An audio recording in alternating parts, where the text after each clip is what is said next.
Well, this evening we have really quite a mystery story that involves itself in many elements and factors that do not lie strictly within the sphere of music. But in order to give the story somewhat basic orientation, I think we'll begin on the campus of the University of Ingolstadt, Bavaria, about the year 1770. Many things can start on college campuses, and in a time of great political and social unrest, perhaps young people starting out in life have the clearest and most immediate recognition the kind of a world into which they're going to be forced by circumstances to live and make their ways. In any event, on this campus, there were a great many groups of young men who took world conditions seriously, who resented the limitations imposed upon their abilities by a traditional and reactionary curriculum, and like many of the young people of today, were convinced that there were better ways of thinking and better ways of doing things than were being taught to them. Already the atmosphere was tense with Reformation and Revolution, and the general discontent of masses extended even into the comparatively placid atmosphere of Bavaria. At this time, a young man was making quite a mark for himself in the Faculty of Law of the university. When only 27 years of age, he was made Dean of the Faculty of Law, itself a peculiar and remarkable indication of his own internal abilities. This man's name was Adam Weishaupt, and on May 1st, 1776, just 2 or 3 months before the signing of the Declaration of Independence in the United States, Adam Weishaupt founded the Order of the Illuminati on the campus of the University of Ingolstadt. Now, the original form of this society has been said to involve two distinct elements: a noble concept of purpose and a total absence of plan. This would be appropriate under the condition of movement led by a very young man, fired by still younger men, his own students, whose predicament touched him very deeply. The Order of the Illuminati began with 5 persons, and began in the rooms of the Dean of Law. Fortunately, it did not remain there very long, for early in its development, Weishaupt came in contact with 2 very important men, Dr. Bode and Baron von Knegger.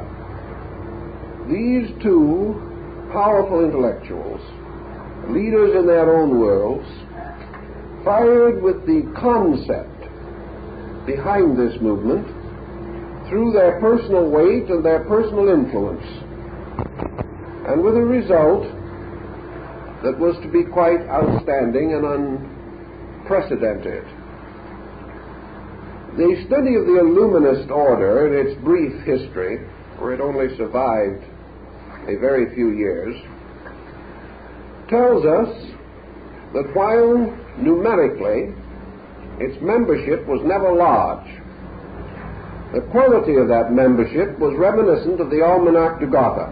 Practically every important man in the progressive motion of European life, including a number of princes and rulers, were members of this fraternity.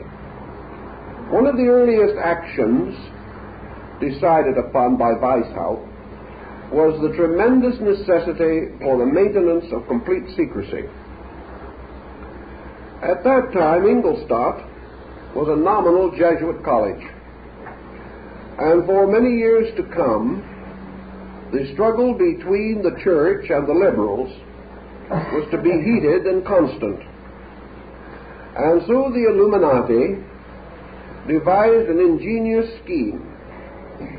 They took a map of Europe and they divided it according to a map of the ancient world, restoring in different places the names of then forgotten or at least long dead empires and kingdoms.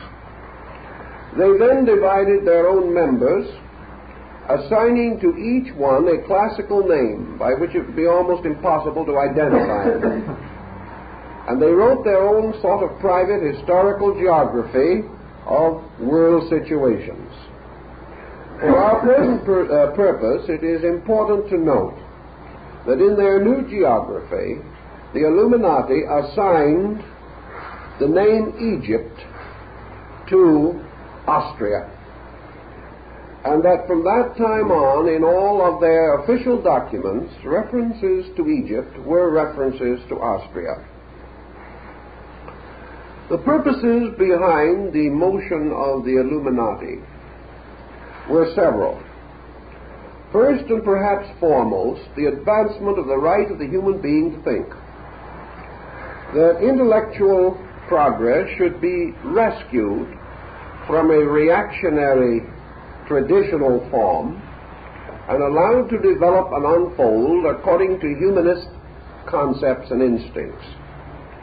Another important phase of their activity was the statement of their slogan or the motto of their society, namely, liberty, equality, and fraternity. And these exact words later became the cry of the French Revolution.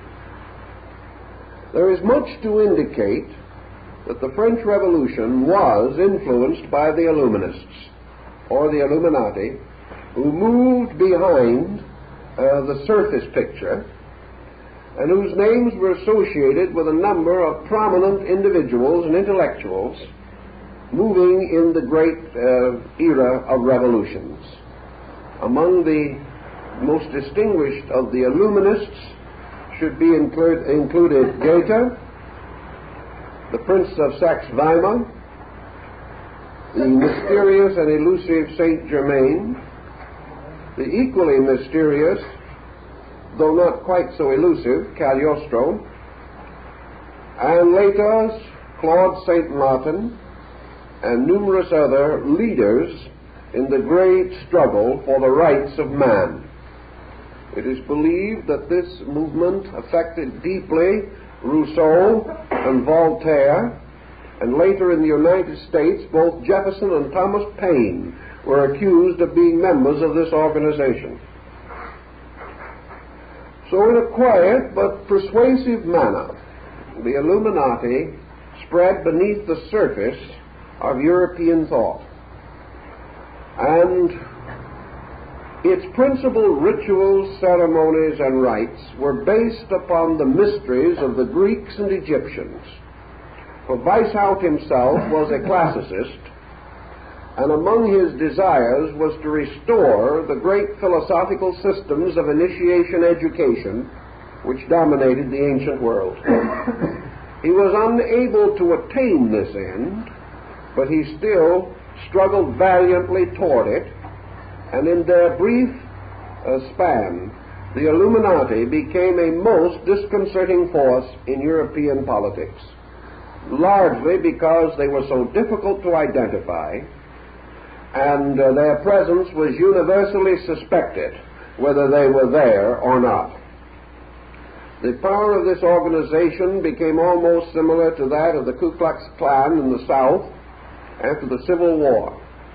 It was feared by many, honored by some, and regarded as little short of miraculous by others.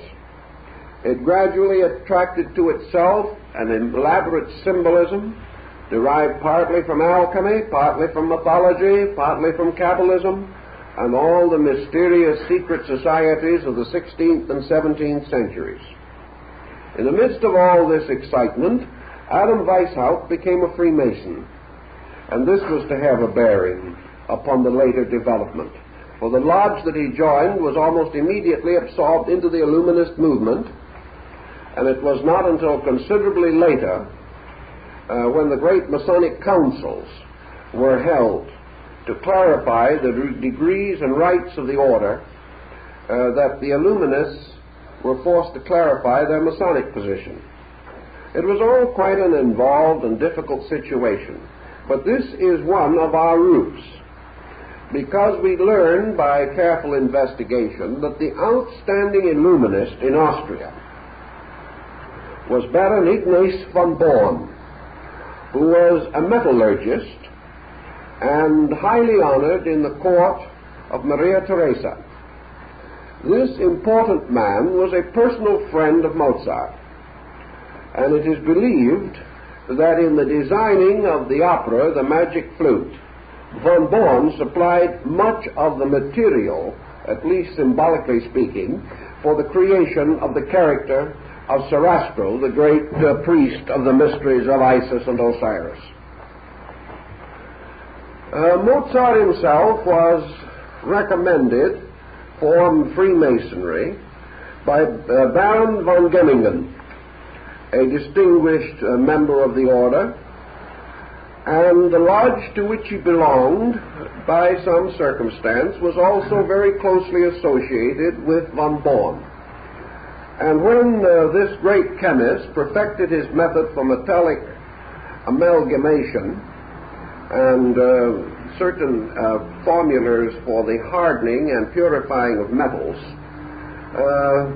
Mozart wrote a piece of music to be played in the lodge, which at that time held a festival in honor of von Born. So we find that Mozart, Goethe, the Prince of Saxe-Weimar, Knege, Bode, and later the man who was entrusted with the development of the story of the Magic Flute, Schekeneder, were all members of the Masonic order. This has certain bearing upon our problem, but we will pause in this direction for a moment and go back into another interesting byway that leads in the same general direction. About 1731, there was issued a book called The Life of Sethos. Incidentally, we have a copy of the rare first English edition of this work in our library for anyone who wishes to consult it. It was published first in about 1731 and came into English about 1760 or 70 or thereabout. The Life of Sethos was another book looking for an author, which sometimes happens in the world of literature. Many suspects were advanced, but no one was ever finally decided as the guilty for the perpetration of this volume.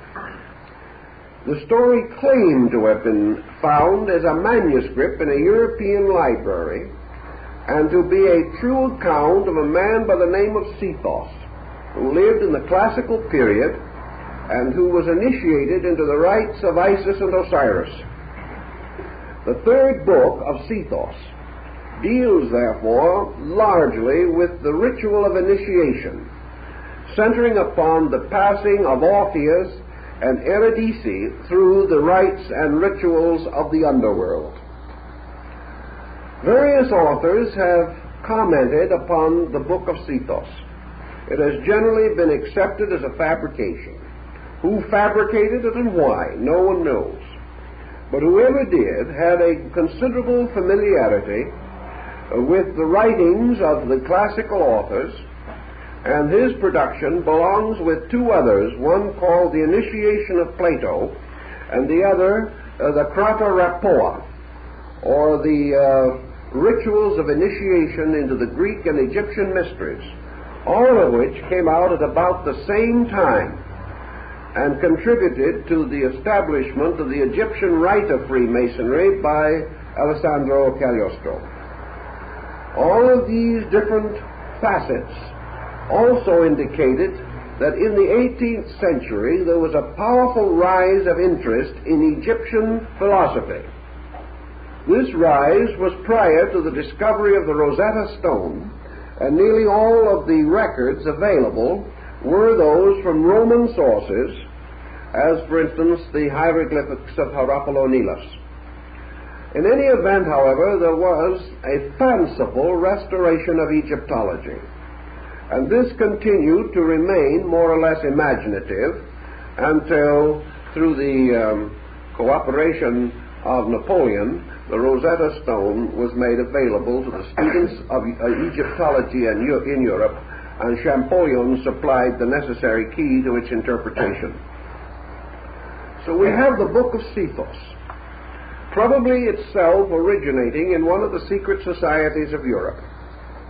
Written for a distinct and definite purpose, this purpose very close to its ultimate adaptation by Mozart.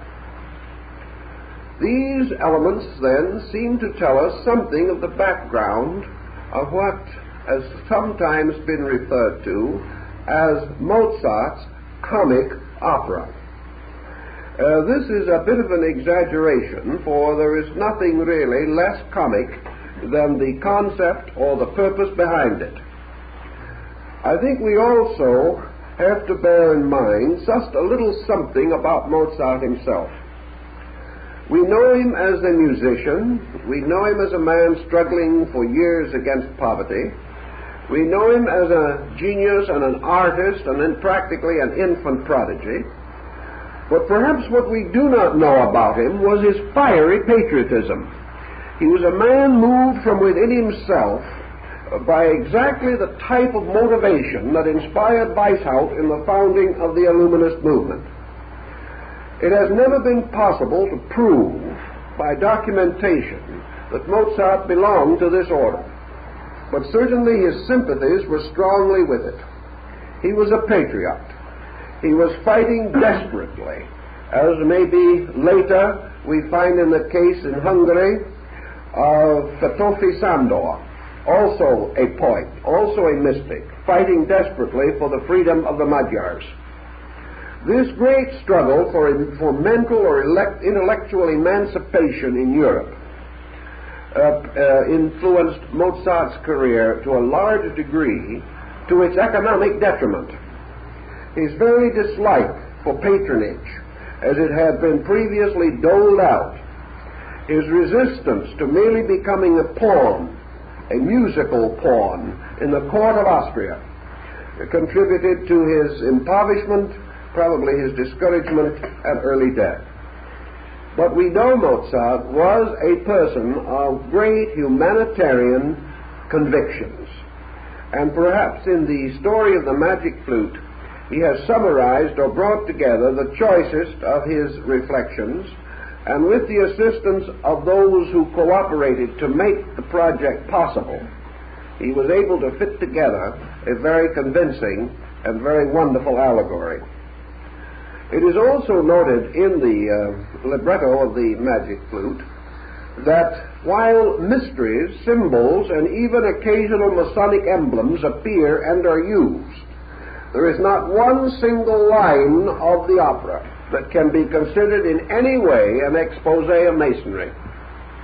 Evidently, Mozart, being himself under the obligations of the craft, was exceedingly careful and conscientious in producing a fantasy that was essentially Masonic and yet without any direct bearing which might be regarded as an expose of Masonry.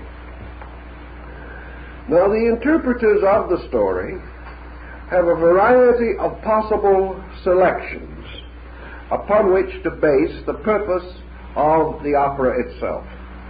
Perhaps it would be well, therefore, to point out that at that time Masonic lodges in Austria were having a rather bad period. Maria Theresa was violently opposed to the order. but her son Joseph II was himself a Mason. And this brought the controversy directly into the royal household. Maria Theresa is known on one occasion to have visited a Masonic lodge and attempted to break it up by introducing troops, soldiers, detectives, and other personnel from the state. At that particular time, her own son was in lodge with the brethren and had to depart hastily through a back window. All of this might indicate that situations were a bit tense at that time. In fact, after the comparatively liberal reign of Joseph, the Austrian Masonry may be said to have almost completely vanished. And for nearly a century, there was no Masonic activities under the Black Eagle of the Habsburgs. So the situation of Masonry was precarious, and Masonry at that time was being tied very closely to the revolutionary spirit rising in Europe, and associated very closely with the determination to improve educational opportunities for the people and to advance democracy and what Paine and Rousseau so aptly refer to as the rights of man. This situation is more or less involved in Mozart's personal life and considerably involved in the story of the magic flute. We know that this also was not Mozart's only Masonic contributions. He prepared short pieces of music based even upon the themes of Masonic ritual. These were played by the lodge, and the lodge to which he belonged paid his widow a small amount of money for the rights to his Masonic music after his death. This small amount of money, relatively nothing, constituted the major part of his estate. For even to this day, the grave of Mozart is unknown because he was buried in Potter's Field. The mourners were so few that even the spot remained unidentified, and his wife was traveling in a distant region at the time. So Mozart, as far as his own physical life is concerned, lived a very difficult and sorrow-laden existence. But there was a tremendous spirit within the man, which was revealed not only through his music, but through his humanitarian instincts and ideals. So now perhaps we have laid some foundation for a more careful examination of the story itself. The story of the magic flute is a comparatively simple one, but it has a number of interesting minor involvements. In the first place, it deals with a romantic fairy tale situation, derived in part from the mythology of the ancients, especially the abduction of Proserpine by Hades, which of course ties it directly to the Eleusinian mysteries of the Greeks. In this story, as it is presented in the opera, a handsome young man, the eternal hero of the world, Prince Tamino, wanders mysteriously and strangely into the domains of the Queen of the Night.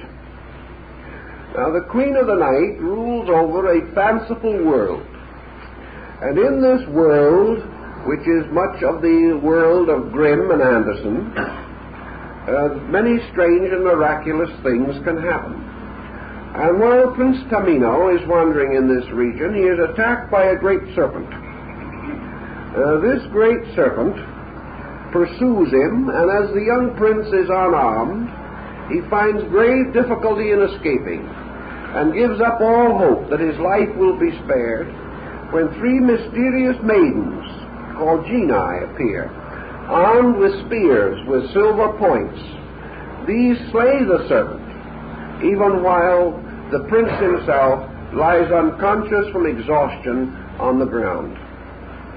When he awakens from his exhaustion and from the abject fear into which the experience has precipitated him, the young prince looks up to find himself confronted by a most extraordinary creature.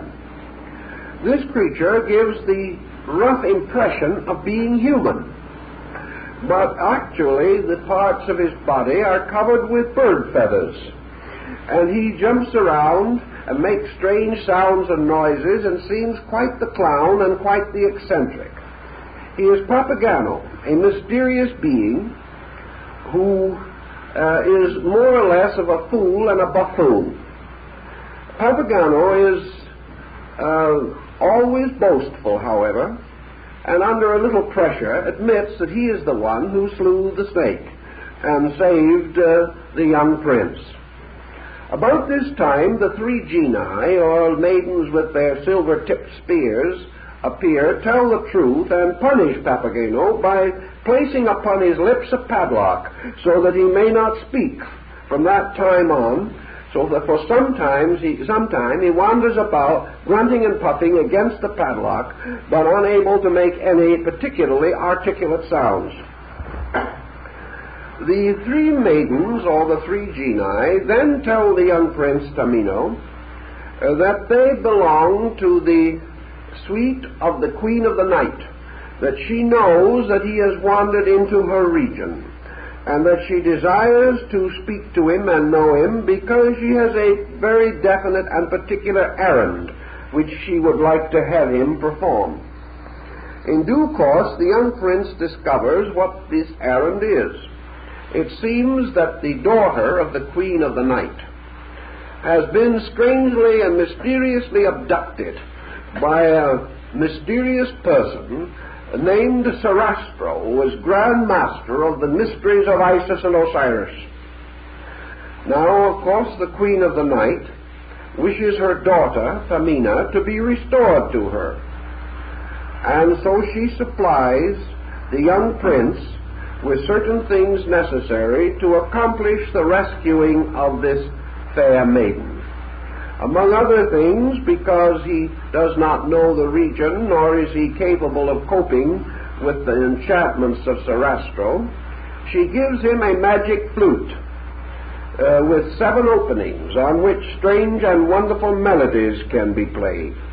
And she also gives him a jewel-encrusted framed portrait of her daughter, so that he may recognize the princess when he sees her. As a somewhat less useful aid, or what you may term associate, the young prince also inherits Papageno, who promises to complicate almost any situation.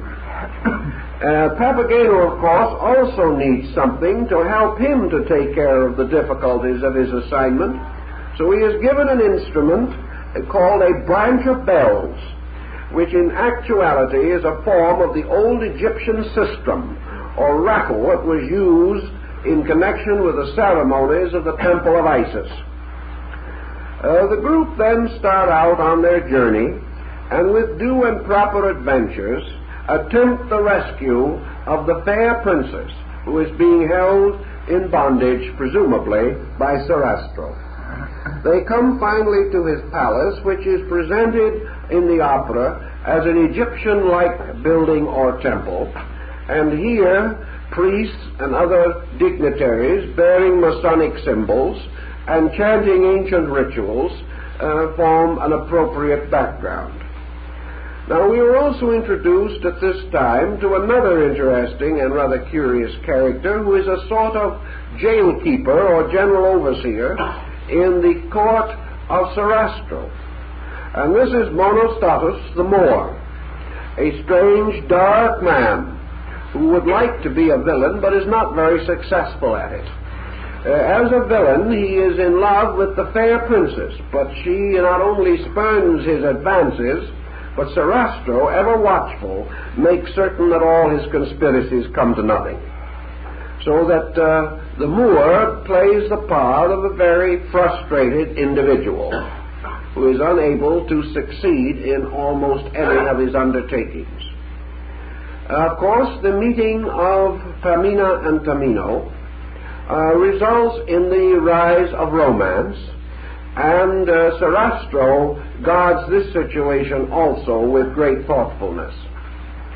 In the due time, the Queen of the Night, who is not at all pleased with the direction that events are taking, also enters into the palace of Sarastro forcibly, perhaps reminiscent of Maria Theresa trying to break up the Masonic meeting in Vienna, and gives her daughter a dagger, suggesting that it would be wise for her to slay Sarastro.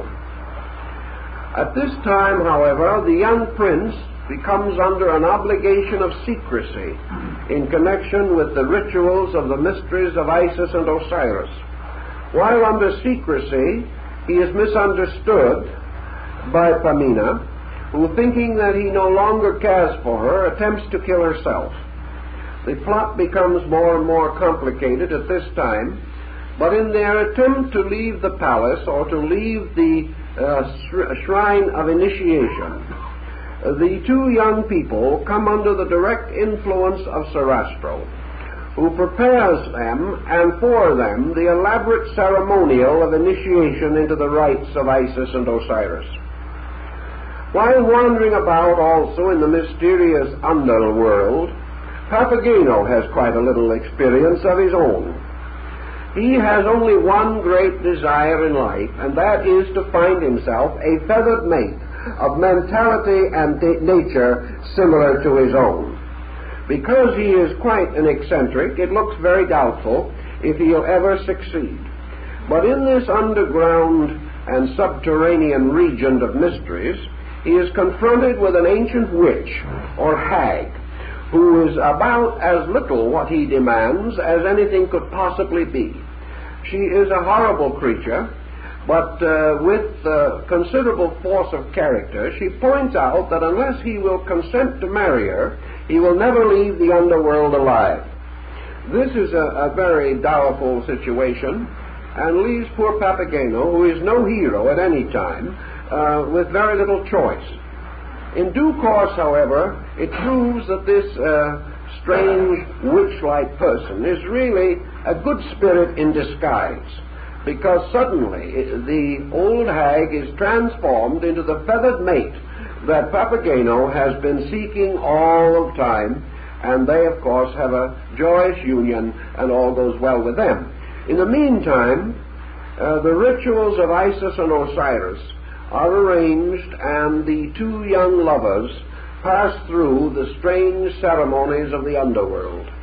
The stage for this is very beautifully set, and when the curtain rises, the tests of the elements are revealed. The stage is so divided that it has three doorways, one in the center and one on each side. The side doors are grated, covered with bars, and behind the one on one side is seen flames rising and smoke and combustion, whereas on the other side, behind the door, is seen streams of water, like a great waterfall flowing from an unknown source. Between these doors and the central entrance are high columns surmounted by figures in armor. It is a very impressive scene. Pamino and Tamina, the young lovers, are able to pass through the initiations because he plays constantly upon the flute, and because of the music of the flute, no ill can come to him. Having therefore passed successfully through the flames and through the tests of water, the young lovers pass through the central door. The scene changes, and they are in the great chapel temple of the mysteries. Here presided over by Sarastro in his flowing robes, bearing a scepter, surmounted by an effulgent and radiant sun globe, and surrounded by his priests, musicians, and retinue. The great master or hierophant blesses the young couple, unites them in spiritual union, and assures them that they have passed successfully through this great test which was prepared for them. Everything ends in a note of heroic victory and in a musical situation which suggests great elevation and spiritual accomplishment and consciousness. This is, in very brief, the story of the opera. And it is upon this foundation that the various critics have attempted to explain it, interpret it, and discover its inner meaning. At least 5 different systems have been applied to the interpretation of the magic flute. These cover almost every phase of contemporary life and philosophical abstraction. First of all, it has been assumed, for example, that the Queen of the Night represented definitely Maria Theresa. This concept is extended also into other phases.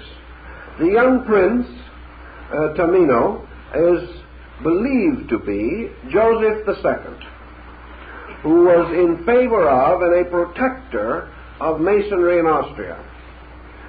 By this same concept, Pamina is the Austrian people whose salvation and redemption the young prince is determined to advance. Sarastro is a combination of masonry, science, knowledge, education, and reason, representing practically all of the forces of the new humanism and the spirit of progress and liberation, which is to initiate the people of Austria into psychological and even literal democratic living and thinking. In this same concept, the black Moor, Monostatus, becomes the symbol of the Jesuits, which at that time were regarded as particularly difficult because a certain man under their influence by the name of Hoffman was responsible for scandals against Masonry which caused the closing of the Austrian lodges.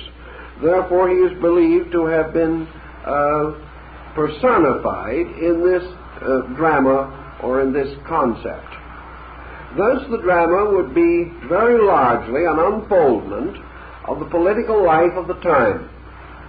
But it is quite improbable that such exhausted Mozart's original intention, because he certainly used a favorable situation, because in many respects, the more the interpretations, the more numerous the viewpoints, the more certain the real meaning could be concealed, because it was always possible to blame it to this or blame it to that, and keep it away from those who might otherwise be moved to act against it in a powerful and organized manner.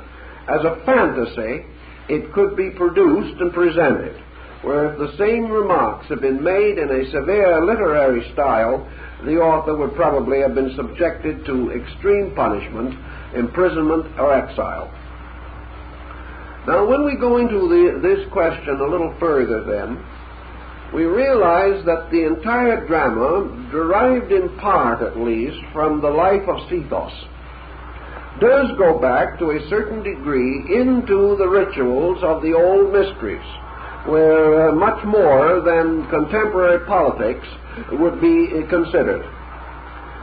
We recognize under the veil, therefore, of the Queen of the Night, the ancient goddess Cori, or Ceres, who was the strange and peculiar patroness of the harvest and of the rituals of food and plenty and the home, and to a great degree the entire normal or moral life of mankind. It was the daughter of Cori, Proserpine, who was abducted by Hades or Pluto and taken into the underworld. The abduction, therefore, could well parallel the abduction of Pamina, who was taken away by Sarastro, a strange person living in a darkened sphere or palace with subterranean abodes and mysterious places beneath it.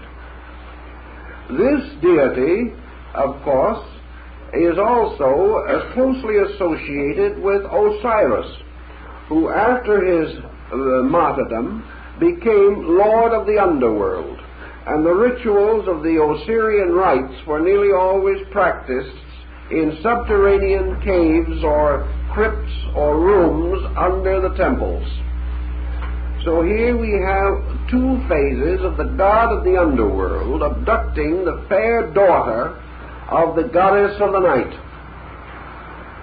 Under the same situation, Monostatos plays very close to the Egyptian concept of Typhon, the betrayer, the false one, who was also referred to as dark and who was believed to have been a form of the Prince of Evil.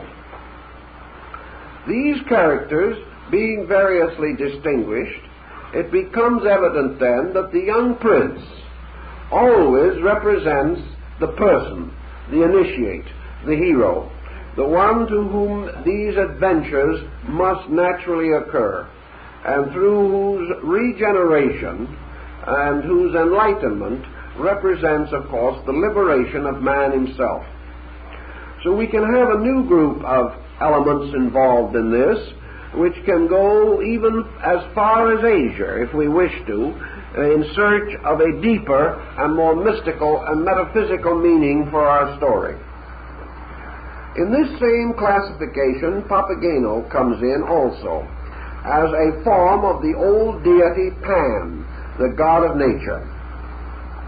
And of course the sistrum, symbolizing the agitations of nature, as Plutarch says, could associate with him as well as with Isis, whose part also seemingly mingles with that of the queen of the night. So we have quite a complicated situation, which calls perhaps for an interpretation on a level of Greek metaphysical philosophy. This is perfectly reasonable, inasmuch as it was dominating the Illuminists of the time, particularly von Born, who was brought in consultation on the development of the opera, and quite possibly was very close to the soul of Mozart himself. When on one occasion Goethe was told that the magic flute was little better than a fantasy, he replied quietly, "It may seem so to the average spectator, but not to those of us who are initiated." And he seemed to be very clear in his statement of this point. So now we have an interesting concept to build upon.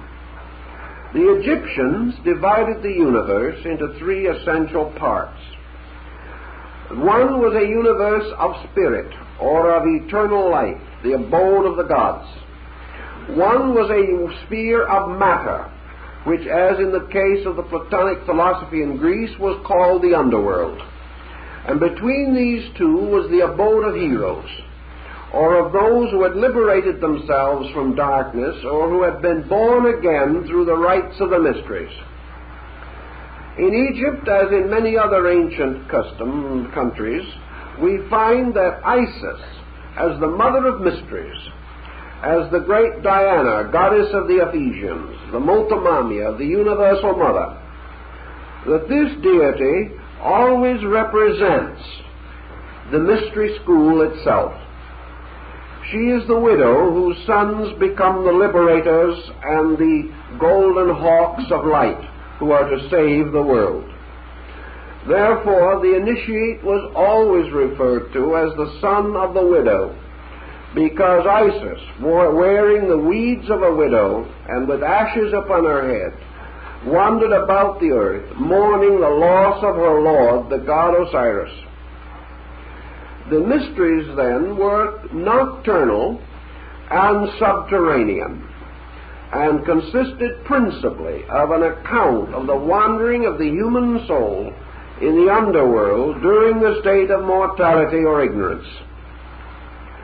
Plutarch, in his Cave of the Nymphs, gives us another example of this drama, and part of the setting would almost agree with the great initiation scene in the Magic Flute. According to Plutarch, the Cave of the Nymphs, who might well be the three genii who appeared to the young prince, has two openings, one of which is the entrance and the other is the exit. From this entrance, steps lead downward into a crypt, and opposing upon the opposite side, steps ascend to an exit.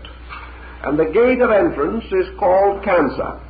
and the gate of exit is called Capricorn. And the dome of the cave is covered with stars, but the bottom of it is rough and rocky, and it is filled with strange shadows, and wonderful and lamenting music is heard, and strange spirits move about, and those who enter into this underworld are attacked by shadows, by mysterious monsters, against whom they must contend for victory. The same situation was set up in the catacombs under Rome in the celebration of the ancient Mithraic mysteries. And when the Emperor Commodus was initiated into the Mithraic rites, he was attacked by phantoms and defended himself so vigorously that he killed one of the priests accidentally, who was disguised as a phantom. The dramatic ritual seemingly affected the emperor a little too strenuously. As the ritual of this situation proceeds, we see that through the gate of birth, man descends into a dark world, ruled over by mysteries, ruled over by mortality and death. And in this world, which is also the world of Pan, the world which we referred to in our last discussion, in which Mephisto plays the part of the deity Pan. In the magic flute, Pan is a more or less helpless creature, a mountebank, but does still represent the accidents and vicissitudes of nature and of the rustic or natural situation of primitive mankind. In the ritual of initiation, therefore, man born at the gate of Cancer is immediately presented with the cup of Lethe, which is a small constellation near to Cancer, which is called the constellation of the Crator, or cup. In this constellation and in the symbol thereof, man born into matter goes to sleep or loses all memory, for the cup of Lethe is the cup of forgetfulness. He thereby forgets his heavenly origin, forgets the world from which he came, and finds himself strangely immersed in the mysterious regions ruled over by the Queen of the Night. And the Queen of the Night is the moon, and later the Queen of the Night is Isis.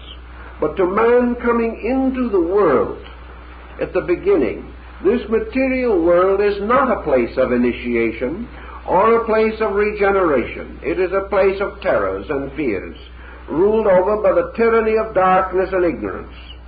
Therefore, the Queen of the Night may be both Maria Theresa, as a symbol of the absolute sovereignty and tyranny of matter, or Isis, as the ever-prudent and ever-guiding mother, the nurse, the Hathor, the cow-headed one of Egypt, who leads souls finally into the realization that the experiences of mortality are for the regeneration of man and not merely for his destruction. In any event, the wandering through the underworld carries man into the presence of the serpent and the danger of death. The serpent appears in the Sigurd saga, where young Siegfried or Sigurd must slay it. And the slaying of the dragon, or the serpent, as found in the myth of St. George of Cappadocia, also comes into this picture.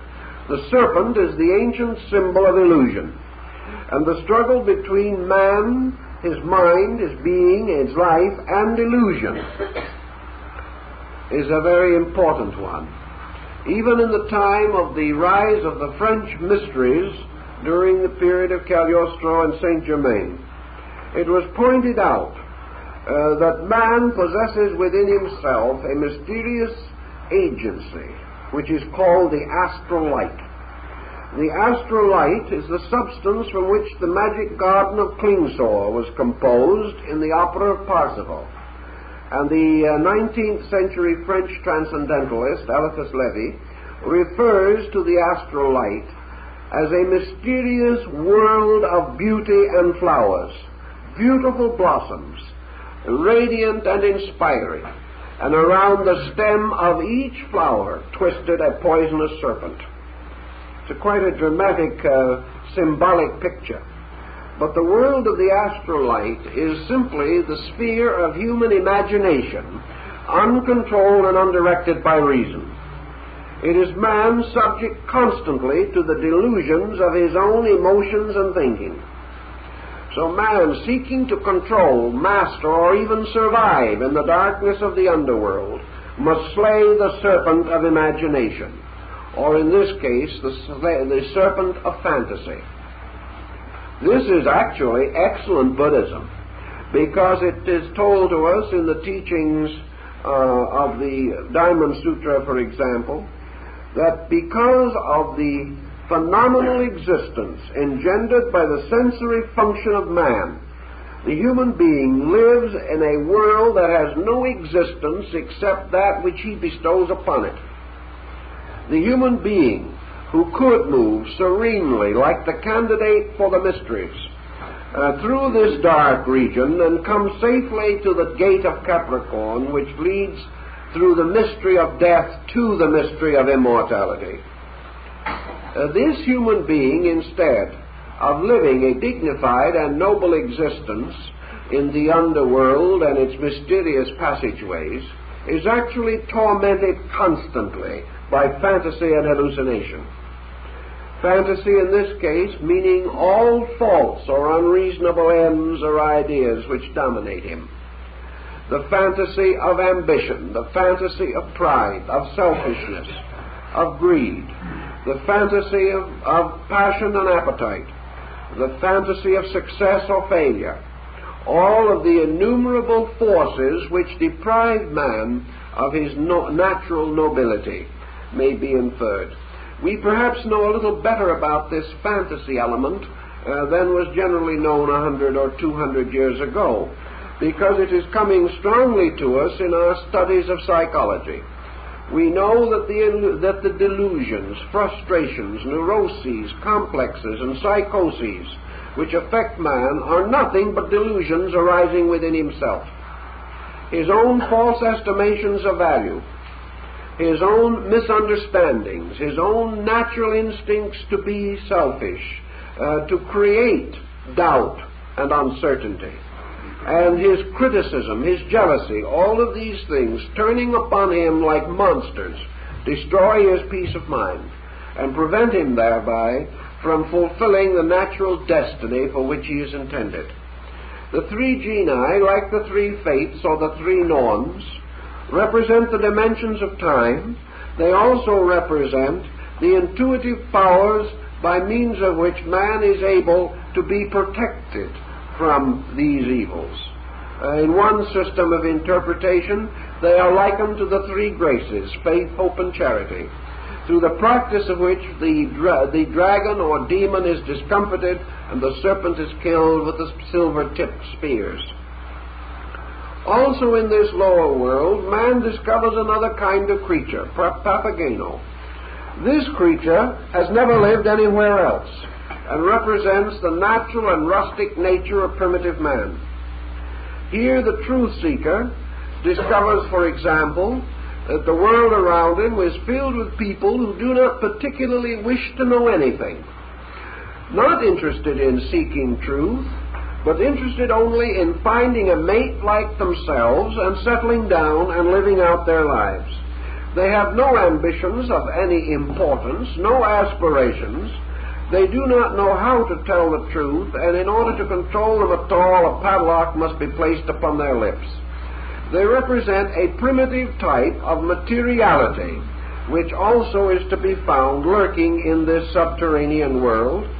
And this materiality divides itself in the nature of man. For as Goethe says in his Faust, there are two souls within man. One to the heaven aspires, and the other in the earth suspires. And many people, many interpreters, have held that Papageno represents the lower octave of the hero himself, representing compromise, comfort, and all these things which would lure the individual away from great and noble purpose. Another interpretation, of course, is that Papageno simply represents the physical body, which never knows what anything is about, babbles constantly, and is constantly pressing forward for the fulfillment of its physical creature comforts and its biological urges. This body cannot and must not be acknowledged as a leader. And yet, in some mysterious way, it must be present, because without the fool, the hero cannot undertake his journey.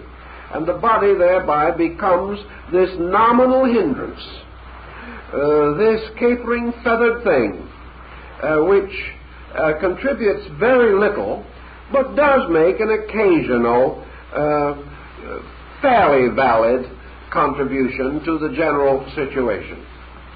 If we consider, therefore, that Papageno represents simply matter, either in the physical life of man, in the materialism of the human mind, or in the rustic materialism of human society, we probably will not be too far from the facts of the matter. The body, seeking only peace, comfort, and security, is not heroic, but may be forced to an occasional exhibition of heroism by the hero self that lives within it. Thus, the young prince, wandering around in search of his mission, is presented with the next important concept, which we find in metaphysics. Isis, Cori, Ceres, the great Diana of the Ephesians, and many other of these deities actually embody or personify or represent in the mystery systems the world soul, or the great psychic nature, which lies in the root substance or archetypal measure of things.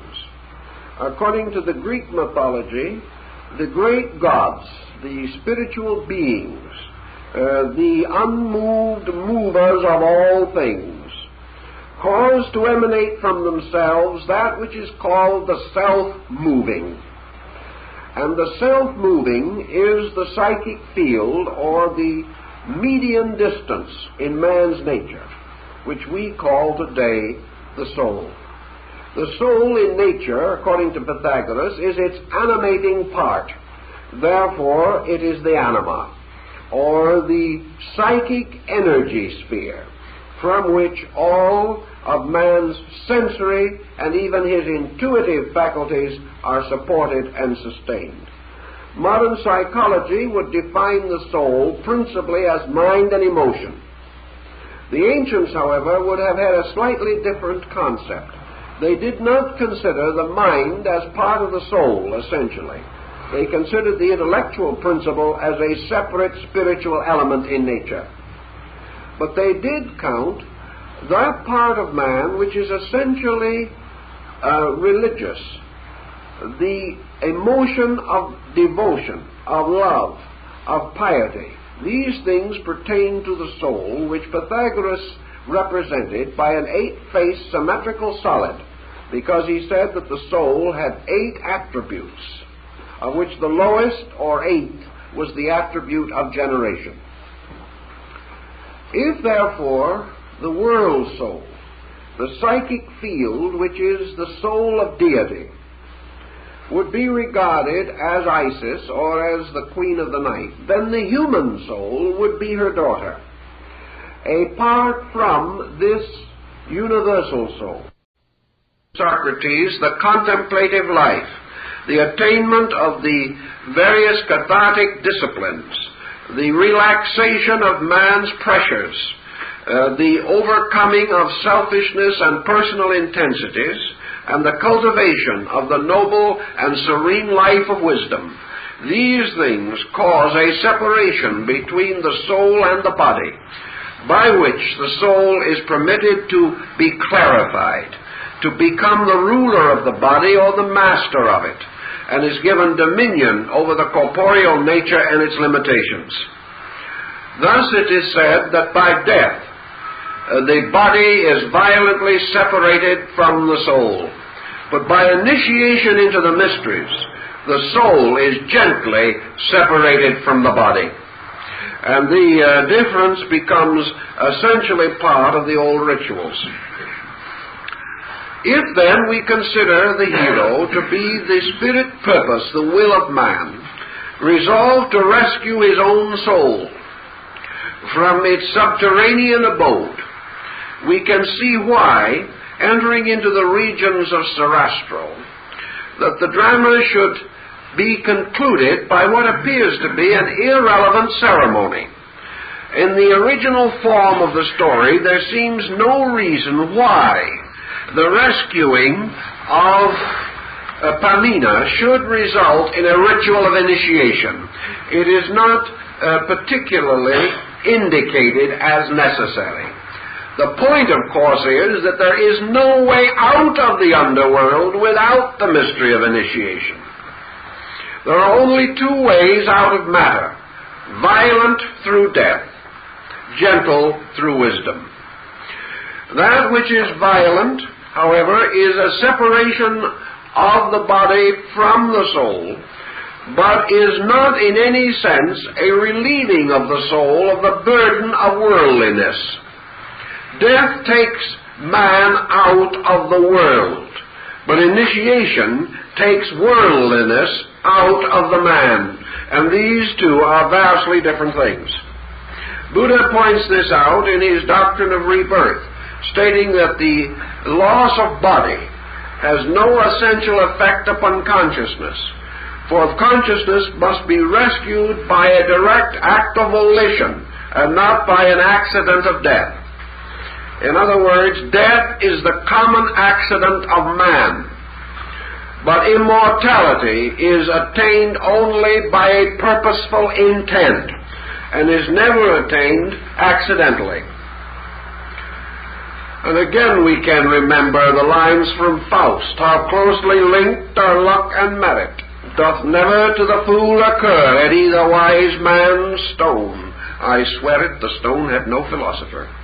And that is the concept again in the magic flute. So in spite of the fact that probably neither the hero nor the heroine had given any particular consideration to the matter, Sarastro, as master of the mysteries, realizes that the only escape of these two into the philosophic empire is by the mystery of initiation. And it is also only in that way that they can overcome the temporal power of the Queen of the Night. And the Queen of the Night, to the very end, seeks to frustrate this end, because representing mortality, she also presents her demands. And her demands are that man shall leave this world only by death, indicated by the presentation of the dagger. The Queen of the Night also wishes to dispose of the high priest, Sarastro, who stands between her and her physical control of the universe. For there is only one thing that stands between mortality, as we know it, and the mortal state, and the attainment of self-illumination or discipline, and that is the ritual of initiation, represented and impersonated in the Hierophant of the Mysteries. For the master of the secret of the transformation from one world to another is the Adept King, the Hierophant, or the Initiate Priest. He is the possessor of wisdom, and wisdom forms the living bridge or ladder by which man ascends out of the world of darkness. And the song of wisdom, the glory of it, the importance of it, and to a degree its social significance, will be found in the lines given to Sarastro in the opera. So Sarastro, as the initiator, becomes again Gurnemanz, the old knight, the Merlin of King Arthur, everywhere the principle of wisdom, which is to lead these two young people through the mysteries of darkness and ignorance to the final attainment of a spiritual security. The power of Monostatus, the black Moor, or the adversary, is said in this analogy to represent the lower emotional body of man.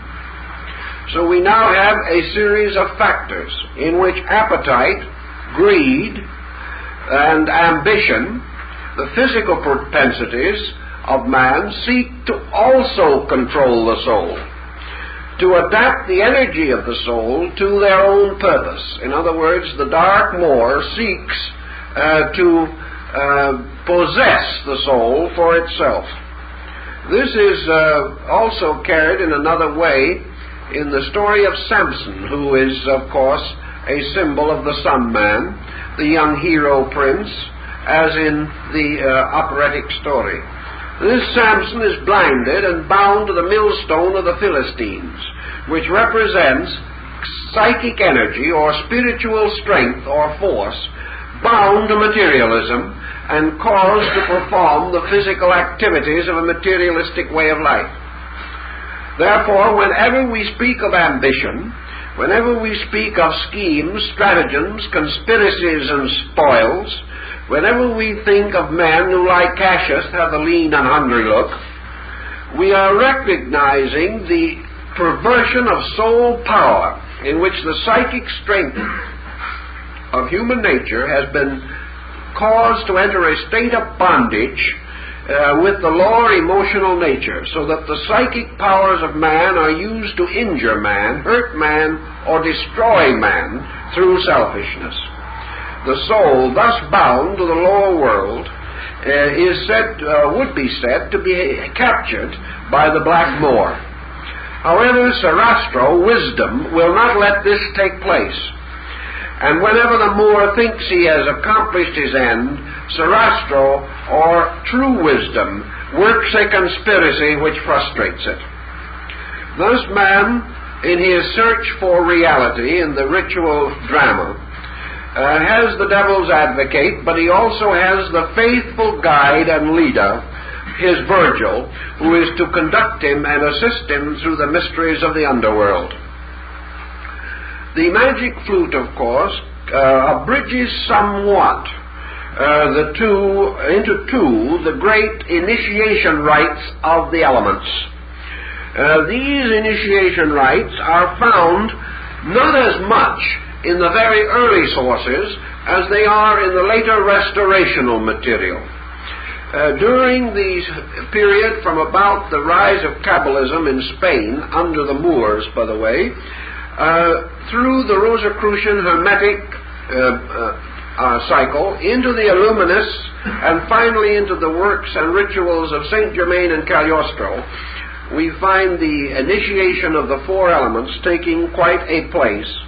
And very shortly after the publication of the Life of Sethos, there was an important Masonic text issued which also described these initiation rites, and they are found in the Krata Rapports, another fanciful restoration of the Egyptian mysteries. These represented the passage of the neophyte through the four elements to represent victory over earth, which is the physical life, water, which is the vital or psychic life, fire, which is the emotional nature, and air, which is the mental principle.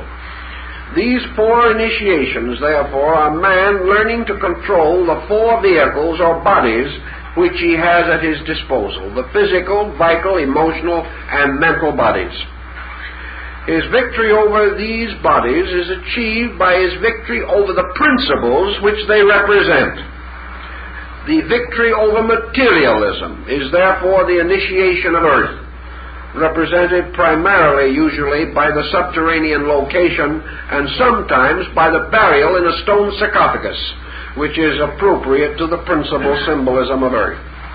Transition through water, or the crossing of a flooded stream, or as in the case of the Druid initiate Taliasan, who is sent out to sea in an open boat without oars, which he must control by his will. The initiation by water represents the purification of the vital principle, as representing particularly the purification of the generative power of man. The initiation of fire, represented in this rite by a long passageway filled with smoke and flames and combustion, but variously depicted in other rituals, indicates man's control of the intensities of his emotional and desire natures. Here he must fight with the fire within himself, the fire of hate, the fire of anger, the fire of lust, the fire of temper. All of these things must be subdued, because unless man controls these emotions, he cannot have ultimate victory. Lastly, the initiation of air either takes place upon some highly mountainous region, or involves a motion through the air, a teleportation, or being carried like the Chinese immortal from this world to the other on a cloud.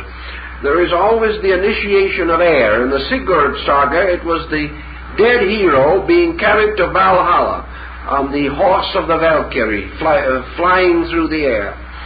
The airy element was the principle of mind, or thought, and the subduing or overcoming of the mental nature and the mental instincts constituted victory over the element of air, because it was this air which, by its vacillation, its inconstancy, and its inability to attain a state of discipline or settledness, its abstraction, its invisibility, like thought itself, caused man to have great difficulties in controlling it, directing it, mastering it, and finally dedicating it to the purposes of the mysteries.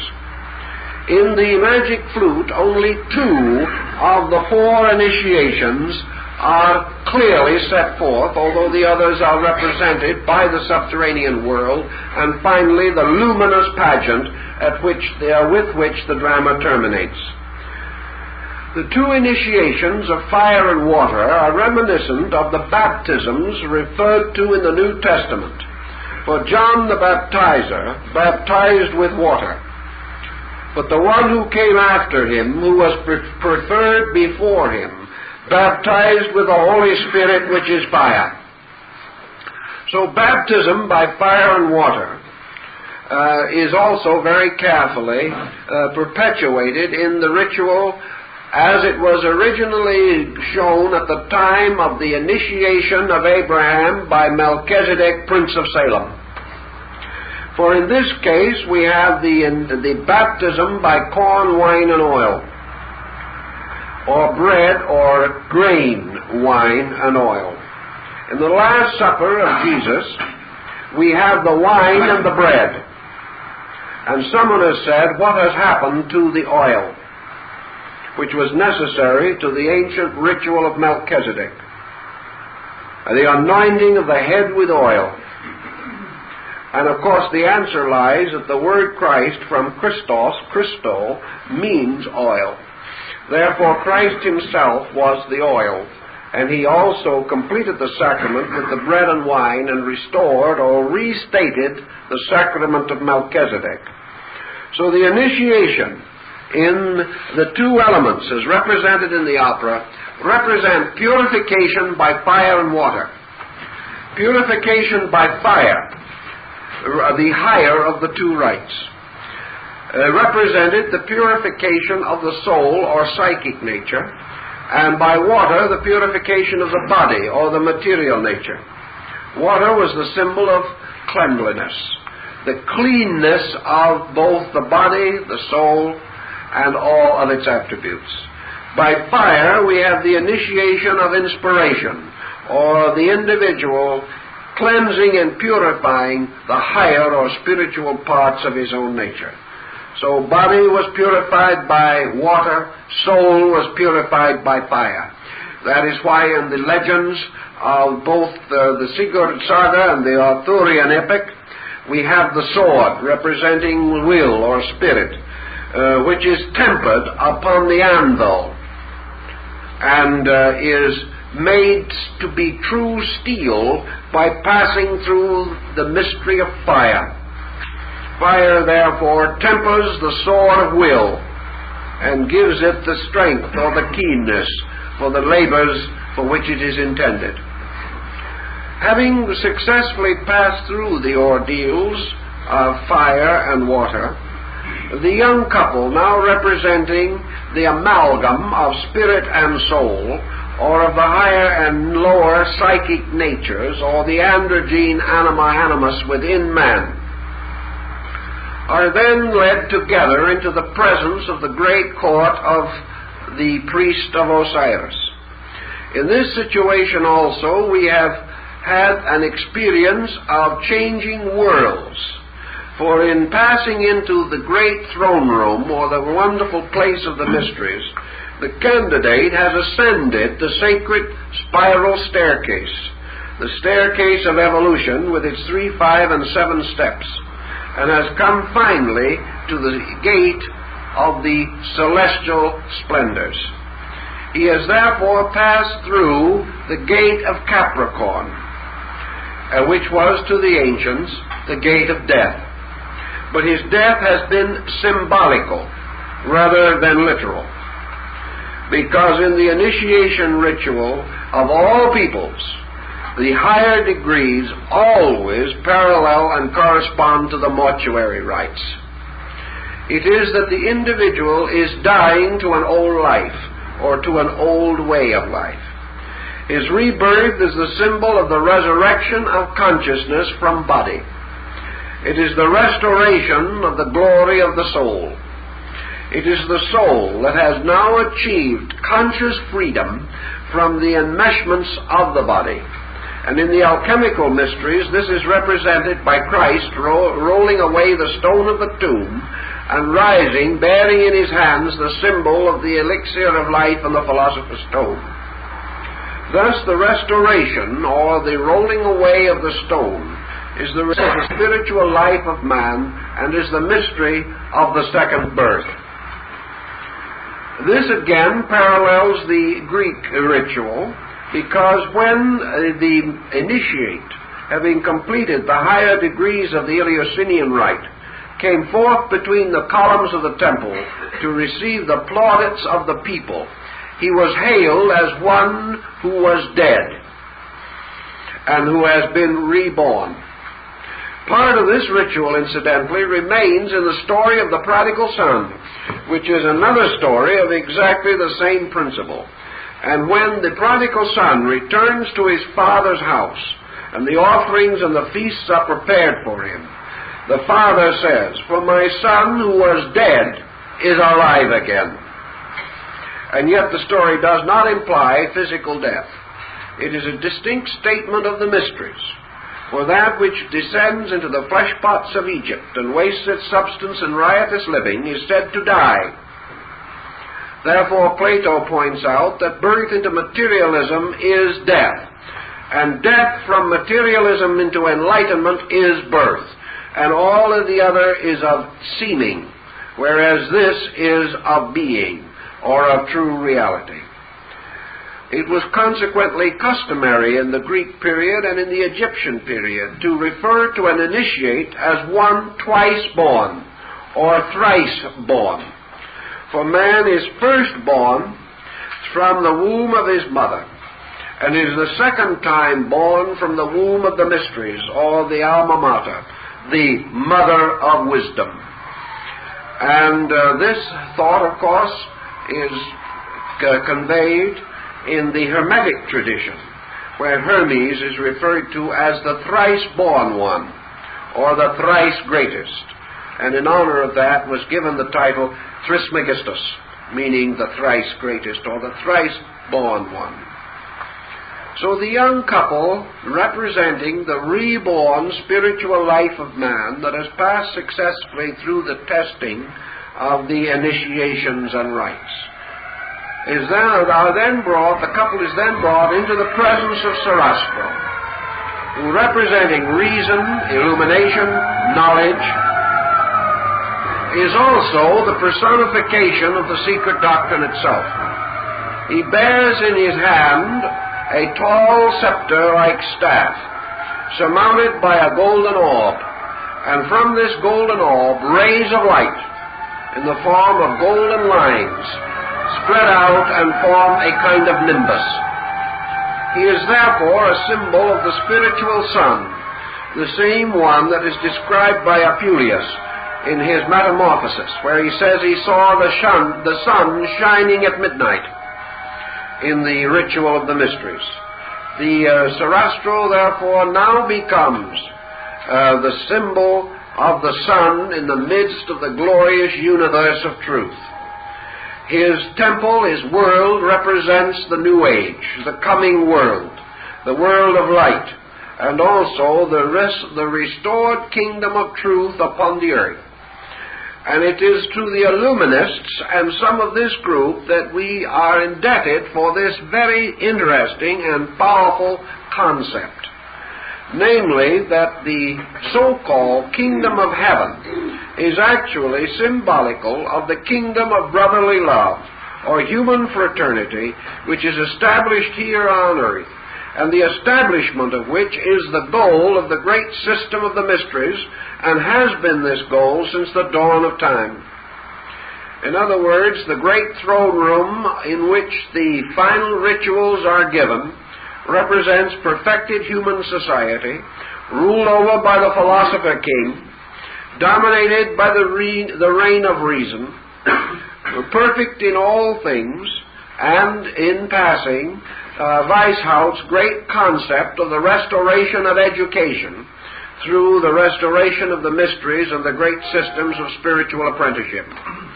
Now, the name of the story, of course, the name of the opera is derived from the magic flute. Therefore, perhaps we should pause for just a moment and see what all this flute is about. Because, like the musical instrument of Orpheus, it seems to have an interesting history. The Orphic lyre had 7 strings. The magic flute had 7 notes. And this flute is, of course, the same one that is carried by Krishna in India, and upon which he plays the mysterious melodies which charm the gopis and cause the shepherd maidens to dance in their circle of 12 around him, as symbolical of the zodiac moving in its sacred dance around the sun. This also is the mysterious instrument of Shiva, for either as a flute or as a veena with 7 stops or frets upon it, this instrument, according to the Hindus, represented the monochord, or the great chain of vibratory harmonics that unites heaven and earth. Pythagoras describes it as the monochord of the world, with its lower end placed in the element of earth and its upper end at the sphere of the fixed stars, and the orbits of the planets and elements as frets dividing the chord, so that from these divisions came the great harmonic and enharmonic intervals of music. This music of the spheres, this mysterious musical instrument, has a number of interesting meanings. One of the most simple of these meanings, of course, is the human spinal cord, with its 7 mysterious tones, or chakras, or gates, through which energy ascends and descends, as in the legend of Jacob's ladder. In the ritual of this story, therefore, the base of the spine and the lower part of man's body would represent the underworld, in which the lower initiations are given, whereas the dome temple of the skull, in the midst of which is the ventricular opening of the brain, with its priestly symbols posited there, as in the story of Parsifal, would represent the ascent of the spinal spirit fire in man by means of the double system. This double system is a very interesting and curious thing, for through the spinal cord itself, through the 6th ventricle, moves the Sushumna Nadi, which begins at the base of the spine as the serpent of evil that must be slain, and later ascends through this spinal cord to be referred to apparently. Now, this is a possible extension of meaning, but it seems to be indicated, namely that this is the mysterious Christos, or fire power, which, if it be lifted up, shall draw all men unto it. This apparently is the reference of St. Paul. Now, the rising of the Sushumna Nadi is accompanied by another phenomenon, and this phenomenon is the restoration or stimulation of the autonomic nervous system, represented by 2 other channels or 2 other forces referred to in Indian philosophy as the Ida and Pingala. or the black and white serpents that twist through and form parts of the psychic nervous system of the human being. These two, or the autonomic system, which is raised with the spinal system, with the cerebral system, may also be likened to the soul ganglia. And in this way, the rise of the Sushumna Nadi rescues the soul, which it draws with it upward into the great mystery temple of initiation, where Sarastro, representing the Brahma power in the brain, receives these two and unites them in an eternal hermetic marriage. Thus the human body and its more esoteric symbolism becomes also involved in the story of the magic flute. And at this stage of it, I cannot but pause to give a little bit of anecdotage here that might be of passing interest. The last time I saw the opera at the Metropolitan in New York, the two people sitting in front of me evidently were not opera lovers.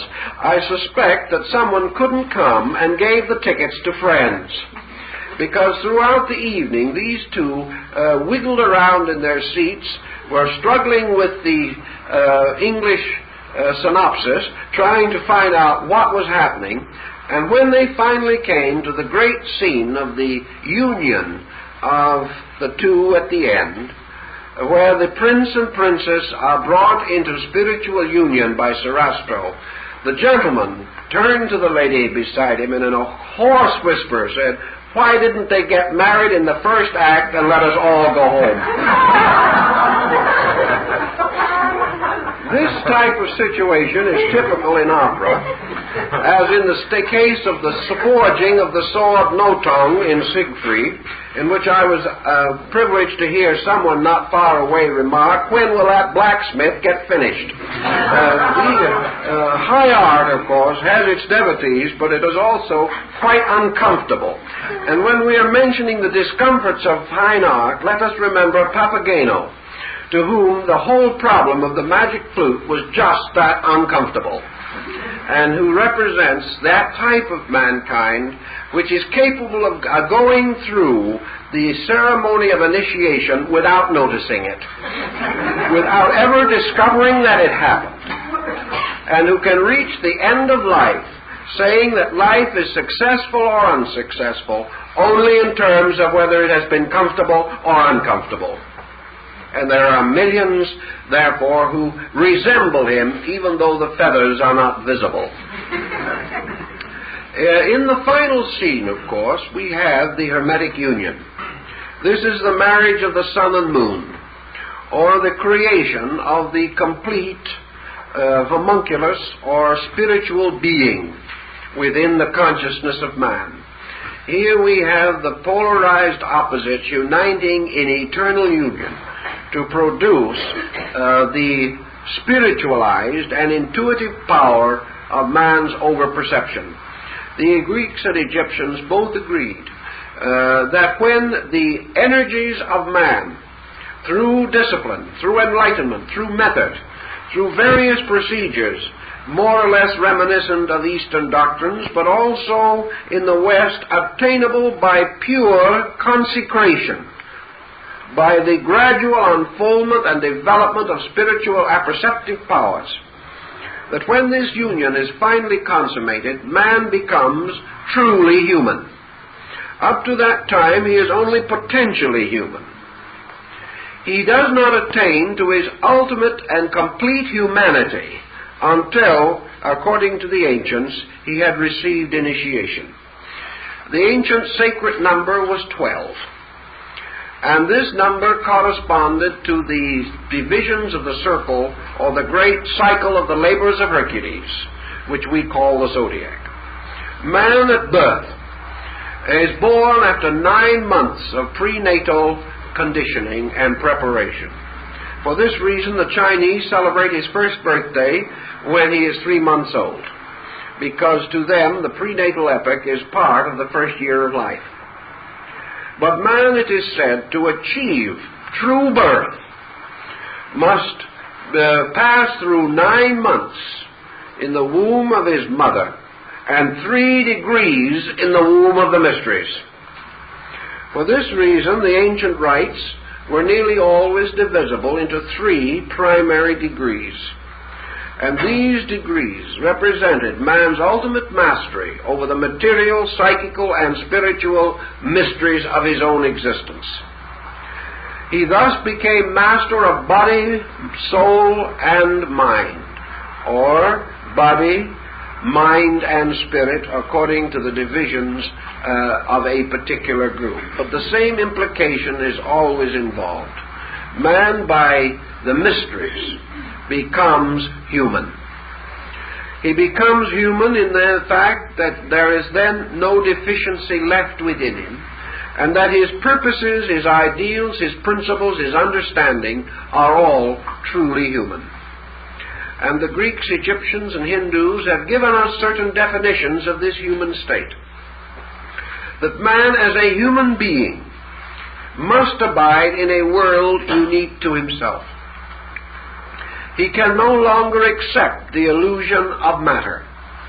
He can no longer be controlled by the elements of the physical world. He is described as living in the world but not of it, because he has discovered that his true destiny and his true nature lies not in the achievement of material things, but in the perfection and unfoldment of his own internal resources. Therefore, the true man is the man who lives to grow, to serve, to do, whereas the ignorant or mortal man is the one who lives to accumulate and exploit and variously pervert the universal energies around him in life. So the animal man abuses, the human being, the true human being, uses, and by right use sustains and justifies his own humanity. So actually, the mysteries were not conceived as producing essentially super people.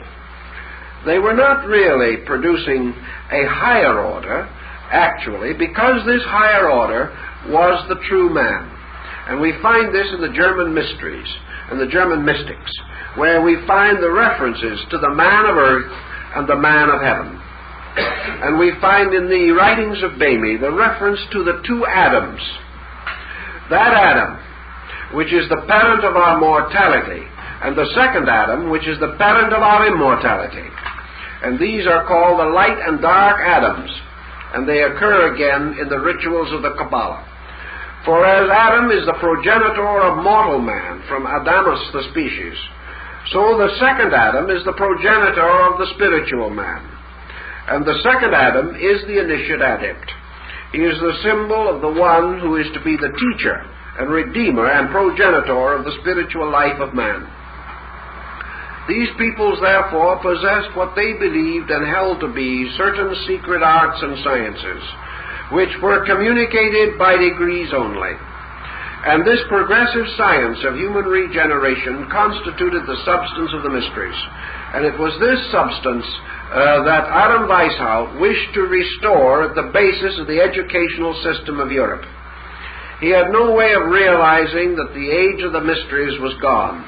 And the young intellectuals at Ingolstadt who were seeking this same inspiration were not able to judge the weight of opposition or the terrible pressures of the political and social times in which they lived. The noble experiment did not succeed, but it left certain monuments and certain records beyond and behind it. And these monuments became of the gravest concern to tyrants, causing a century of effort to be made to wipe out every vestige, again, of this restoration of the mysteries in Europe. It was not possible or considered desirable to wipe out the magnificent music of Mozart or the wonderful opera which he built around this concept. It was very simple, therefore, simply to ignore or to deny its content. Let it remain as a magnificent piece of music. Let it remain as a fantasy, a wonderful tale drawn out of the Arabian Nights of the human mind, but not to remember or to recall that it was founded upon a great political experiment, and that Mozart himself was working for this very end, that man, humanity, the young prince and princess, should be led together to liberty. led to a better way of life, led to an opening of universal opportunity, and that ultimately the reign of wisdom would be established in the world. This was attempted in the French Revolution but failed. It was also attempted in the American Revolution, but the secret and priceless heritage of this experiment is still obscure, although we have constant evidence and consistent reminders that there was a purpose and a plan behind the formation of our Western way of life. We know that at one time George Washington was concerned over the Illuminist problem, and there were a number of groups in this country who used it as a political football. And during some of the early political campaigns involving John Adams and John Quincy Adams, it was rumored that the adversary was an Illuminist, and therefore should not be under any condition elected to office. There was a scandal that lasted for about 15 or 20 years and brought some of the strongest wits of the time into play. Gradually, however, the entire matter faded from public attention, and other purposes became more aggressively prominent. But the lodge of the Illuminists did linger, and did have a part to play, and in one of our publications on the Masonic Orders of Fraternity, we point out how this Illuministic movement and related Masonic interests were largely responsible for the revolution in Latin America under Simon Bolivar, and the liberation of Italy under Giuseppe Garibaldi, and the liberation of Mexico under Miguel Hidalgo. All of these men were connected with what were called the reading societies. And these reading societies were Illuminist groups that actually were established in Latin America. So this pattern goes on and on. But perhaps there is no monument or document of it that has as much dramatic interest to us as the magic flute, because in it we are allowed to escape from the immediate political pressures of the 18th century and to sense perhaps the spiritual aspiration that was underneath all of this idea. And where and how could this spiritual aspiration be more adequately or beautifully set forth than in great music, which strikes directly into the inner life of the individual and reminds him of the great good that can be, that might be, if man himself was able to accept it. So the mysterious world of Sarastro and his wonderful temples disappears into a kind of thin air. But that thin air is within ourselves as an attenuated spiritual atmosphere. And all of these great contributions continue subconsciously to impel us toward the fulfillment of our great spiritual need and destiny. Thus, he tells us in this opera that the mysteries as we knew them are gone, but that society itself is now the place of initiation, that in the conspiracies of states and nations, in the tyranny of despots, and in the constant struggle for human life, man is passing through the subterranean passages of an initiation rite. And he now has a very wonderful and all-sufficient guide and leader in the form of Sarastro, increasing knowledge, universal education, the public school system, and all these things. Imperfect, certainly, but imperfect only because man is willing to permit them to be that way. Because Sarastro can be merely a demagogue, as he represents education. But if man will meet him, will retire into the rites and mysteries which he requires, wisdom will bestow its greater blessings. Man does not need to live upon the surface of knowledge any longer than he desires to.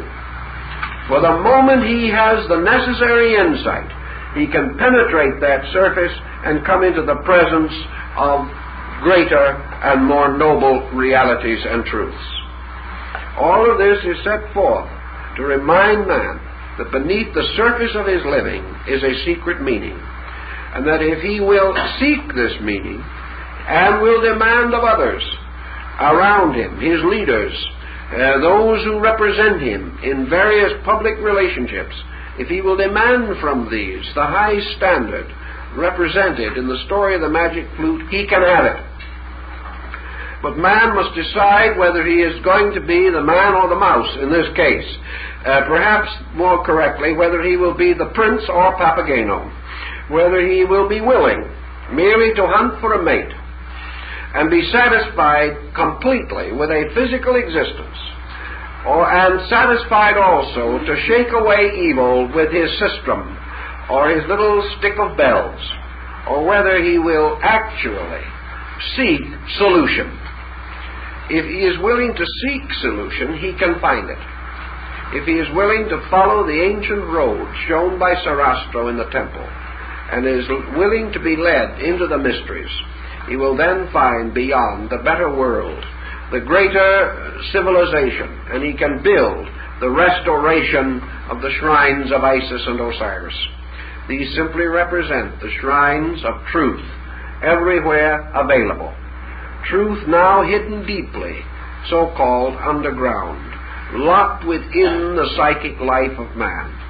So the final drama is the unfolding of the soul within man and its final emergence under the directing power of reason, so that finally within the heart and mind are the magnificent pageantries of this opera. All these different points, different systems and symbols have interest for us, and each must choose in his own way that which he considers most appropriate to his own need. But one thing I think we can say beyond any question of doubt: this is not a comic opera, nor was it intended primarily to amuse. It was intended to strike the conscience of the people of Austria, and later the people of the world. We can paraphrase the famous lines of Hamlet in this case and say, the opera is the thing with which to catch the conscience of the king. In this case, the king was a queen, Maria Theresa. But the purpose of the opera was to catch the conscience of Austria and to cause this nation to become a leader in the spiritual life of Europe.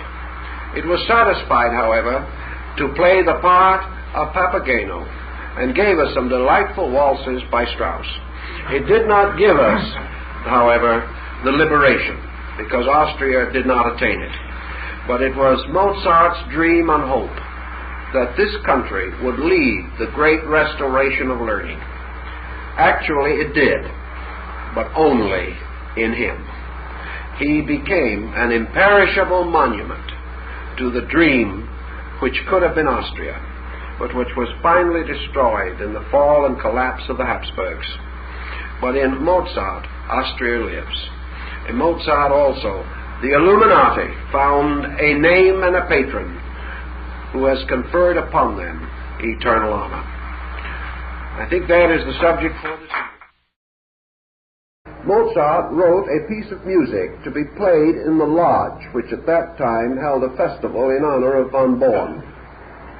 So we find that Mozart, Goethe, the Prince of Saxe-Weimar, Knege, Bode, and later the man who was entrusted with the development of the story of the magic flute, Schekeneder, were all members of the Masonic order.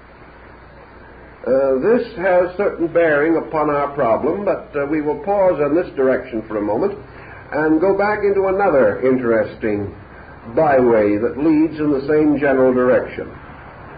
About 1731, there was issued a book called The Life of Sethos. Incidentally, we have a copy of the rare first English edition of this work in our library for anyone who wishes to consult it. It was published first in about 1731 and came into English about 1760 or 70 or thereabout. The Life of Sethos was another book looking for an author, which sometimes happens in the world of literature. Many suspects were advanced, but no one was ever finally decided as the guilty for the perpetration of this volume. The story claimed to have been found as a manuscript in a European library and to be a true account of a man by the name of Sethos, who lived in the classical period and who was initiated into the rites of Isis and Osiris.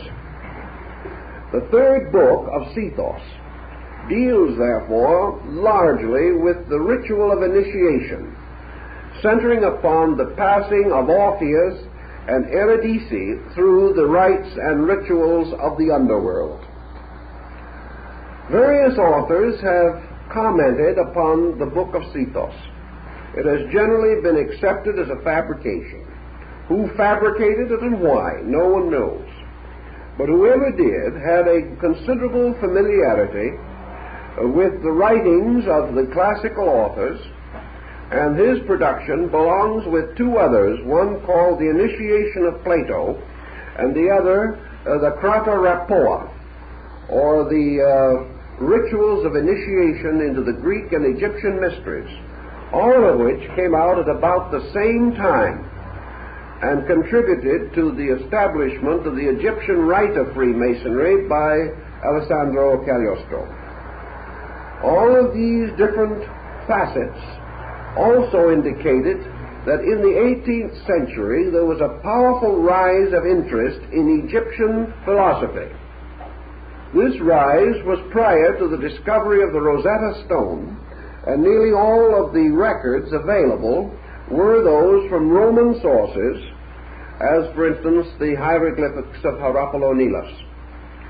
In any event, however, there was a fanciful restoration of Egyptology, and this continued to remain more or less imaginative until, through the cooperation of Napoleon, the Rosetta Stone was made available to the students of Egyptology in Europe, and Champollion supplied the necessary key to its interpretation. So we have the Book of Sethos, probably itself originating in one of the secret societies of Europe. Written for a distinct and definite purpose, this purpose very close to its ultimate adaptation by Mozart. These elements, then, seem to tell us something of the background of what, as the equally mysterious, though not quite so elusive, Cagliostro, and later Claude Saint Martin, and numerous other leaders in the great struggle for the rights of man. It is believed that this movement affected deeply Rousseau and Voltaire, and later in the United States, both Jefferson and Thomas Paine were accused of being members of this organization. So in a quiet but persuasive manner, the Illuminati spread beneath the surface of European thought, and its principal rituals, ceremonies, and rites were based upon the mysteries of the Greeks and Egyptians. For Weishaupt himself was a classicist, and among his desires was to restore the great philosophical systems of initiation education which dominated the ancient world. He was unable to attain this end, but he still struggled valiantly toward it, and in their brief span, the Illuminati became a most disconcerting force in European politics, largely because they were so difficult to identify, and their presence was universally suspected, whether they were there or not. The power of this organization became almost similar to that of the Ku Klux Klan in the South after the Civil War. It was feared by many, honored by some, and regarded as little short of miraculous by others. It gradually attracted to itself an elaborate symbolism derived partly from alchemy, partly from mythology, partly from Kabbalism, and all the mysterious secret societies of the 16th and 17th centuries. In the midst of all this excitement, Adam Weishaupt became a Freemason, and this was to have a bearing upon the later development. For the lodge that he joined was almost immediately absorbed into the Illuminist movement, and it was not until considerably later, when the great Masonic councils were held to clarify the degrees and rights of the order, that the Illuminists were forced to clarify their Masonic position. It was all quite an involved and difficult situation, but this is one of our roots, because we learned by careful investigation that the outstanding Illuminist in Austria was Baron Ignaz von Born, who was a metallurgist and highly honored in the court of Maria Theresa. This important man was a personal friend of Mozart, and it is believed that in the designing of the opera, The Magic Flute, von Born supplied much of the material, at least symbolically speaking, for the creation of the character of Sarastro, the great priest of the mysteries of Isis and Osiris. Mozart himself was recommended for Freemasonry by Baron von Gemmingen, a distinguished member of the order, and the lodge to which he belonged, by some circumstance, was also very closely associated with von Born. And when this great chemist perfected his method for metallic amalgamation and certain formulas for the hardening and purifying of metals, two very important men, Dr. Bode and Baron von Knegger. These two powerful intellectuals, leaders in their own worlds, fired with the concept behind this movement through their personal weight and their personal influence, and with a result that was to be quite outstanding and unprecedented. The study of the Illuminist order in its brief history, for it only survived a very few years, tells us that while numerically its membership was never large, the quality of that membership was reminiscent of the Almanach de Gotha. Practically every important man in the progressive motion of European life, including a number of princes and rulers, were members of this fraternity. One of the earliest actions decided upon by Weishaupt was the tremendous necessity for the maintenance of complete secrecy. At that time, Ingolstadt was a nominal Jesuit college, and for many years to come, the struggle between the church and the liberals was to be heated and constant. And so the Illuminati devised an ingenious scheme. They took a map of Europe and they divided it according to a map of the ancient world, restoring in different places the names of then forgotten or at least long dead empires and kingdoms. They then divided their own members, assigning to each one a classical name by which it would be almost impossible to identify them. And they wrote their own sort of private historical geography of world situations.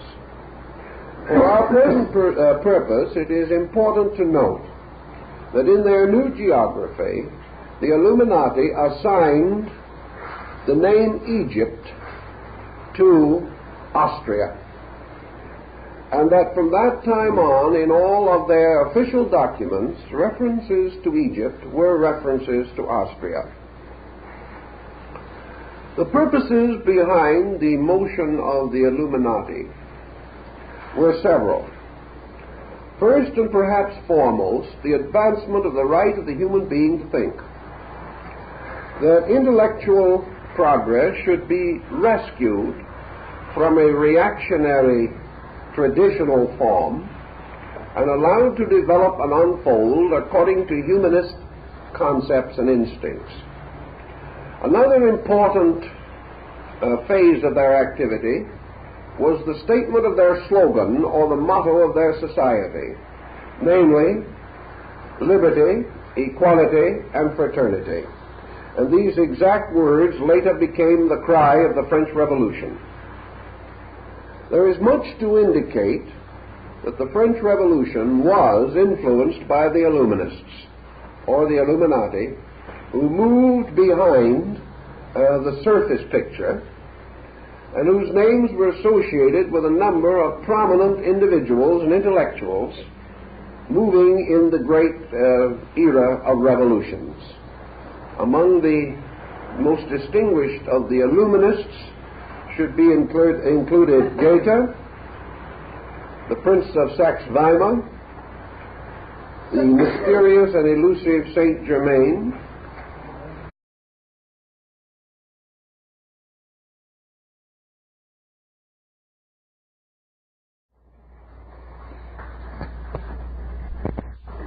Well, this evening we have really quite a mystery story that involves itself in many elements and factors that do not lie strictly within the sphere of music.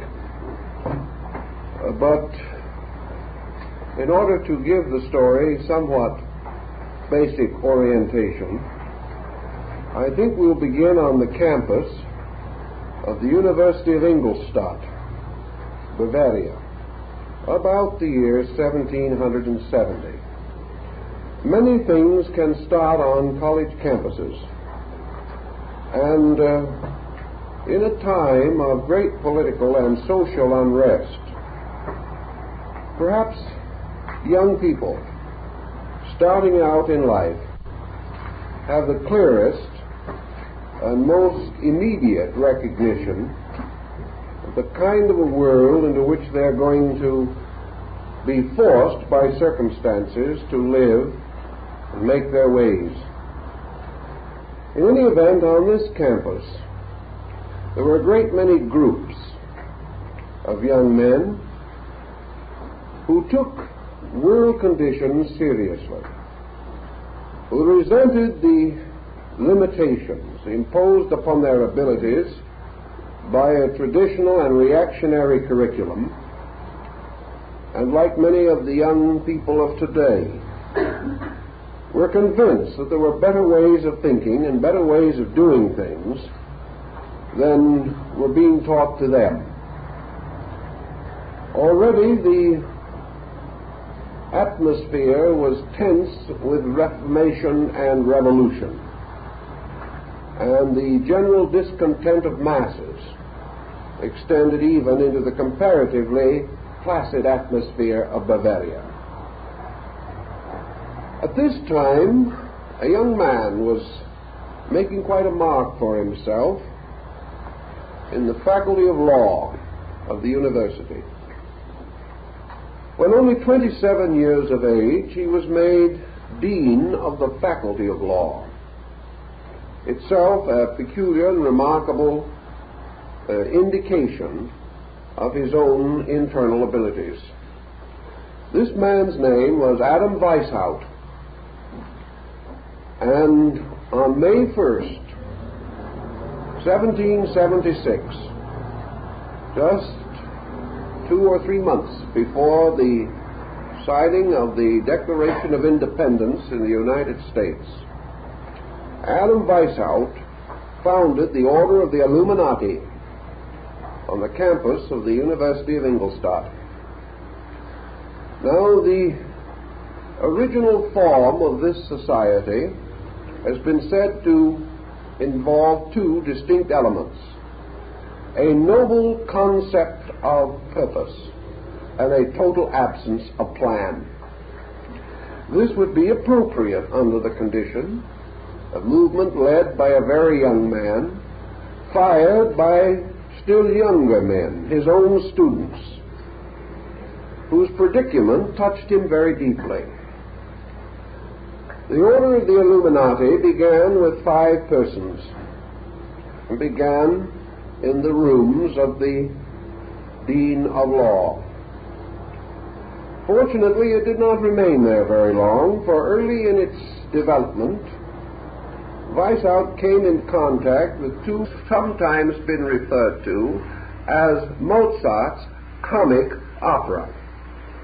This is a bit of an exaggeration, for there is nothing really less comic than the concept or the purpose behind it. I think we also have to bear in mind just a little something about Mozart himself. We know him as a musician. We know him as a man struggling for years against poverty. We know him as a genius and an artist and then practically an infant prodigy. But perhaps what we do not know about him was his fiery patriotism. He was a man moved from within himself by exactly the type of motivation that inspired Weishaupt in the founding of the Illuminist movement. It has never been possible to prove by documentation that Mozart belonged to this order, but certainly his sympathies were strongly with it. He was a patriot. He was fighting desperately, as maybe later we find in the case in Hungary of Fatofi Sándor, also a poet, also a mystic, fighting desperately for the freedom of the Magyars. This great struggle for mental or intellectual emancipation in Europe influenced Mozart's career to a large degree to its economic detriment. His very dislike for patronage, as it had been previously doled out, his resistance to merely becoming a pawn, a musical pawn, in the court of Austria, contributed to his impoverishment, probably his discouragement and early death. But we know Mozart was a person of great humanitarian convictions. And perhaps in the story of the Magic Flute, he has summarized or brought together the choicest of his reflections, and with the assistance of those who cooperated to make the project possible, he was able to fit together a very convincing and very wonderful allegory. It is also noted in the libretto of the Magic Flute that while mysteries, symbols, and even occasional Masonic emblems appear and are used, there is not one single line of the opera that can be considered in any way an expose of Masonry. Evidently, Mozart, being himself under the obligations of the craft, was exceedingly careful and conscientious in producing a fantasy that was essentially Masonic and yet without any direct bearing which might be regarded as an expose of Masonry. Now, the interpreters of the story have a variety of possible selections upon which to base the purpose of the opera itself. Perhaps it would be well, therefore, to point out that at that time, Masonic lodges in Austria were having a rather bad period.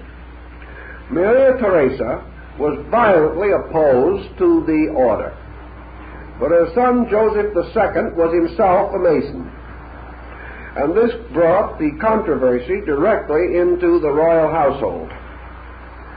Maria Theresa is known on one occasion to have visited a Masonic lodge and attempted to break it up by introducing troops, soldiers, detectives, and other personnel from the state. At that particular time, her own son was in lodge with the brethren and had to depart hastily through a back window.